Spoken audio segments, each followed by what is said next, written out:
Hello, good morning mga kadahon. So ito pala yung update ng system natin. Operational na yung isa. So ayan. Na-transfer na natin yung seedlings natin. So pero meron pa doon na hindi na transfer.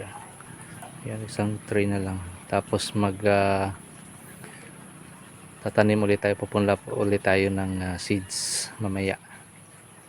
Para rotational yung harvest natin. Yan, ito. Hindi pa to na setup. So pagkatapos nito, yan, setup ulit natin yung kabila. So ayan na. Ano siya?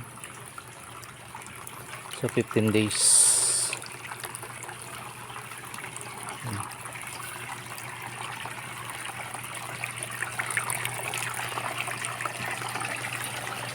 Balik pa.